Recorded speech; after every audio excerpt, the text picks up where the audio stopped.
Big TV భక్తి సమాచారం WhatsApp ఛానల్లో జాయిన్ అవ్వండి. అన్ని విశేషాలు ఎప్పటికప్పుడు తెలుసుకోండి.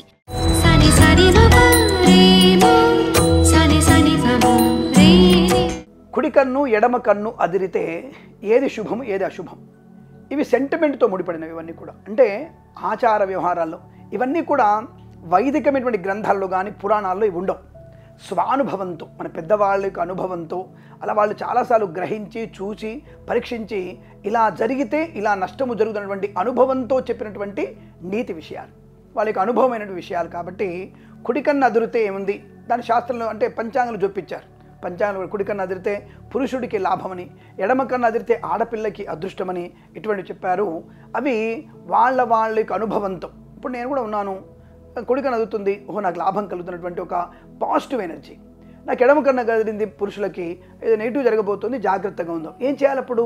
ఆపదామపహర్తారం దాతారం సర్వసంపద లోకాభిరామం శ్రీరామం భూయో భూయో నమామ్యం.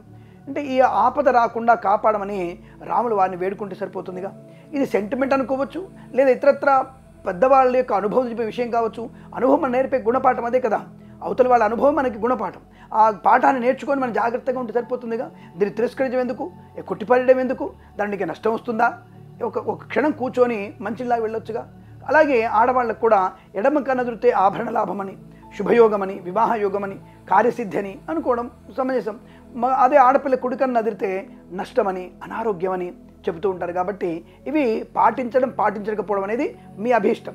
కానీ ఇది మన వాళ్ళ పెద్దవాళ్ళు వారి యొక్క భూతకాలంలో చెప్పినటువంటి అనుభవాన్ని మనం చెప్పారు. కాబట్టి పాటించడం వల్ల శుభయోగాలే ఉంటాయి, నష్టమేం కలదని అర్థం. కాబట్టి జాగ్రత్తగా మగవాళ్ళకి కుడి కన్ను, ఆడవాళ్ళకి ఎడమ కన్ను అదరడం వల్ల కొద్దిగా ఇబ్బంది కలుగుతున్న విషయాన్ని గుర్తించి జాగ్రత్త భగవన్నామస్మరణ చేసుకోండి. అనుకూలవంతమైన శుభ ఫలితాలు ఉంటాయి.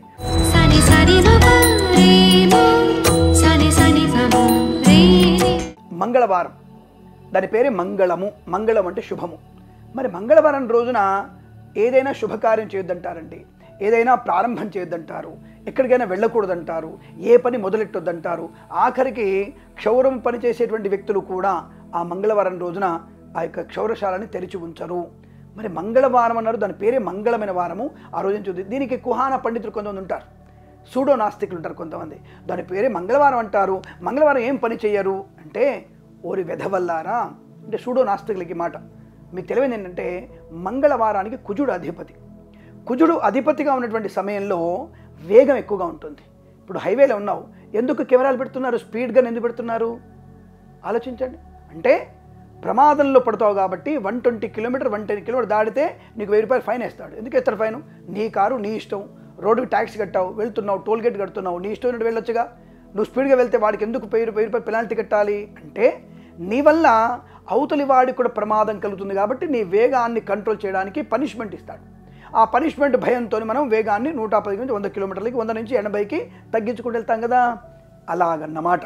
అలాగే మనకి ఇప్పుడు ఏమిటి, మంగళవారానికి కుజుడు అధిపతి కాబట్టి కుజుడున్నటువంటి రోజున మనం ఏ పని చేసినా వేగంగా పూర్తి చేయడం తపన ఉంటుంది. అవతల వాళ్ళ మీద ఎట్టి పరిస్థితుల్లో కక్ష తీర్చుకోవాలనేటువంటి తపన పెరుగుతుంది. ఈ పని నేను మాత్రమే అనేటువంటి ఒక తపన ఏర్పడుతుంది, ఆలోచన తగ్గిస్తుంది. కుజుడు మంచివాడే, సైన్యాధ్యక్షుడు, ధైర్యవంతుడు, పనిని ఏదైనా చేయగలడు, మంచి ప్లానింగ్ పర్ఫెక్ట్గా ఉంటుంది, ఇవన్నీ చేయగలడు. కానీ వేగం ఎక్కువ ఉంటుంది. అందుకే మంత్రి గారి కనుసన్నలతోనే మనకి సైన్యాధ్యక్షుడు పని చేయాలి. మంత్రి గారి యొక్క ఆర్డర్ లేకుండా సైన్యాధ్యక్షుడు సొంత పెత్తనం చేయకూడదు. ఇది గమనించండి. అలాగే కుజుడు ఉన్నటువంటి వారం వలన మనకి పనులు ఇబ్బంది కలుగుతాయి. అందులో కుజుడు అగ్నితత్వకారకుడు, రక్తకారకుడు, ఎముకల కారకుడు. కాబట్టి కింద పడితే ఎముకలను ఖాయం, అగ్నిదగ్ధం అవుతుంది. ఏ పని మొదలెట్టినా అగ్నిదగ్ధం అవుతుంది. భూమి కారకుడు కదా, భూమి వల్ల ప్రమాదం ఏర్పడుతుంది, భూమి కుదించుకుపోతుంది. కాబట్టి ఇటువంటివన్నీ కూడా మనకి భూ సంబంధమైన, కర్ర సంబంధమైనటువంటి కార్యక్రమాలు ఏవి చేయకూడదు. శంకుస్థాపన, గృహప్రవేశాదులు అటువంటివి చేయకూడదు.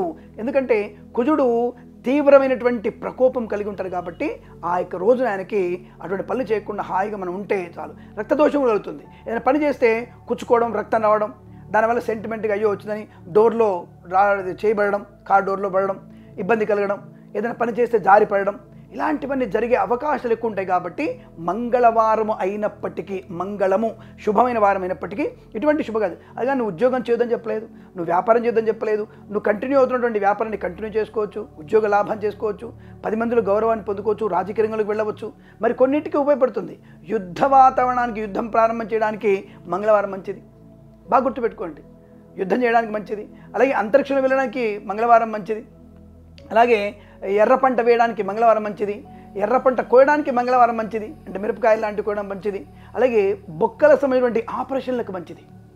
ఈ బొముకలు, ఎముకలు శస్త్రచికిత్సకి ఈ యొక్క మంగళవారం రోజున మనం శస్త్రచికిత్స చేస్తే తప్పకుండా శుభం కలుగుతుంది. అదే చాలామంది అంటారు, కొంతమంది శాస్త్రంలో మంగళవారం అప్పు చేయకూడదు, అప్పు ఇవ్వకూడదు అని చెప్పేసి.